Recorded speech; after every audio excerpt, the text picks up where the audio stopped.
প্রিয় ষষ্ঠ শ্রেণীর ভাই বোনেরা, আজ তোমাদের রায়মাটির প্রশ্নবিচিত্রার থার্ড সামেটিভ পরীক্ষার ইতিহাসের 4 ও 5 এই দুটি সেটের প্রশ্ন উত্তর নিয়ে আলোচনা করব। আলোচনা শুরু করার আগে তোমরা যারা আমার চ্যানেলে নতুন তারা চ্যানেলটিকে সাবস্ক্রাইব করে পাশের বেল আইকন প্রেস করে রেখো। আর তোমরা যদি আগের আলোচনাগুলি না দেখে থাকো তাহলে চ্যানেলের প্লেলিস্টে গিয়ে আলোচনা দেখে নিতে পারো। তো চলো আলোচনা শুরু করছি। সঠিক উত্তরটি বেছে নিয়ে লেখো। প্রথমে আদি বৈদিক যুগের ইতিহাস জানার একমাত্র উপাদান হলো, উত্তরটি হলো ঋগ্বেদ। বেদাঙ্গের সংখ্যা হলো 6টি। বৈদিক যুগের অন্যতম পালিত পশু ছিল ঘোড়া। মহাজন পদগুলি গড়ে উঠেছিল খ্রিস্টপূর্ব 6ষ্ঠ শতকে। তৃতীয় বৌদ্ধ সংগীতি অনুষ্ঠিত হয় পাটলিপুত্রে। সাতবাহন বংশের প্রথম শাসক ছিলেন, উত্তরটি হবে শ্রীমুখ। শকাব্দ গণনা শুরু হয় 78 খ্রিস্টাব্দে।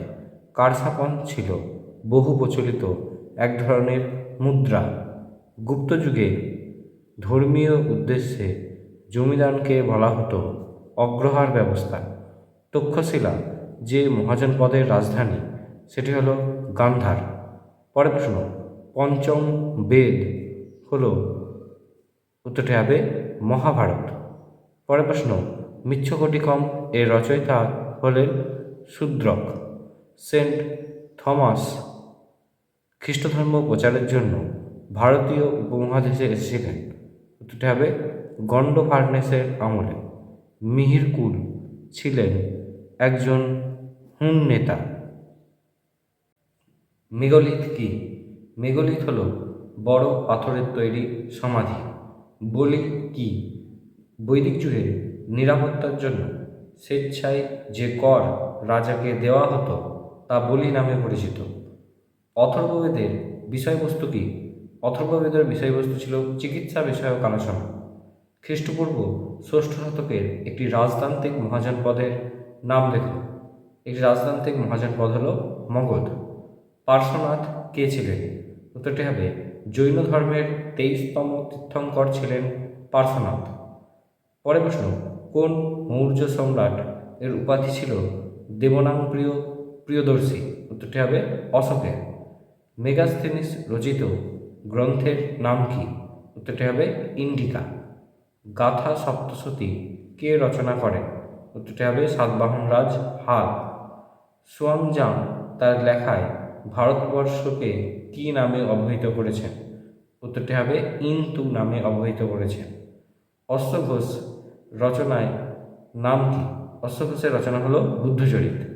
প্রাচীন বাংলার প্রত্নস্থল চন্দ্রকেতুগড় কোথায় অবস্থিত? পশ্চিমবঙ্গের উত্তর 24 পরগনার বেড়াচাপা অঞ্চলে অবস্থিত চন্দ্রকেতুগড়। পঞ্চতন্ত্র কোন ভাষায় লেখা?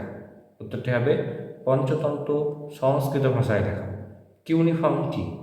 কিউনিফর্ম হলো সুমেরের লিপিকে ইংরাজিতে কিউনিফর্ম বলে। ফেরাও কাদের বলা হতো? মিশরের রাজাদের ফেরাও বলা হতো। 5 সেট, ঋগ্বেদের আলোচনায় গুরুত্বপূর্ণ নদী হল, উত্তরটি হবে সিন্ধু। পরবর্তী বৈদিক সমাজে সব থেকে খারাপ প্রভাব পড়েছিল শূদ্রদের ওপর। রাজস্থানে ভরতপুর ছিল একটি মেগালিথ কেন্দ্র। জৈন ধর্ম অনুযায়ী মোট তীর্থঙ্কর ছিলেন 24 জন। মহাবীরের সঙ্গে গৌতম বুদ্ধের একটি মিল হল তাদের উভয়ই কঠোর তপস্যার উপর জোর দিয়েছিলেন। পরে অশোক শাসনকাল ছিল প্রায় 4 দশক। শুঙ্গদের একজন প্রধান শাসক ছিলেন অগ্নিমিত্র। দিনার ও সুবর্ণ কি? দিনার ও সুবর্ণ হল স্বর্ণ মুদ্রার নাম। বারাণসী মথুরার বিখ্যাত ছিল দামি কাপড়ের জন্য। মহাভাষ্য নামক ব্যাকরণ বইটি লেখককে? উত্তরটি হবে পতঞ্জলি। মৃচ্ছকটিকম নাটকটির রচয়িতাকে? শূদ্রক। ব্রহ্মগুপ্তের লেখা গ্রন্থটির নাম হল ব্রহ্ম সিদ্ধান্ত। মিশরের শাসক টলেমি ডায়োনিসাসকে দূত হিসাবে পাঠিয়েছিলেন, উত্তরটি হবে মৌর্যদের কাছে। পশ্চিম উপকূলে সেরা বন্দর ছিল, উত্তরটি হবে ভৃগুকচ্ছ। অতি সংক্ষিপ্ত প্রশ্নের উত্তর দাও। রত্তিন কাদের বলা হয়? উত্তরটি হবে বৈদিক যুগে রাজকার্যে যারা রাজাকে সাহায্য করতেন তাদের রত্তিন বলা হয়। দক্ষিণ ভারতের একমাত্র মহাজনপদটির নাম কী ছিল? উত্তরটি হবে অশমক। কোন গুপ্ত শাসকের সময় গুপ্তাব্দ গণনা শুরু হয়? উত্তরটি হবে প্রথম চন্দ্রগুপ্তের সময় 319 খ্রিস্টাব্দে। হর্ষচরিত কার লেখা? উত্তরটি হবে হর্ষবর্ধনের। দাক্ষিণাত্যে কালো মাটিতে কিসের চাষ বেশি হতো? উত্তরটি হবে তুলার চাষ।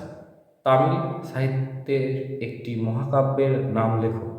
উত্তরটি হবে মণিমেখলাই। মৌর্য শিল্প মূলত কাদের পৃষ্ঠপোষকতায় তৈরি হয়েছিল?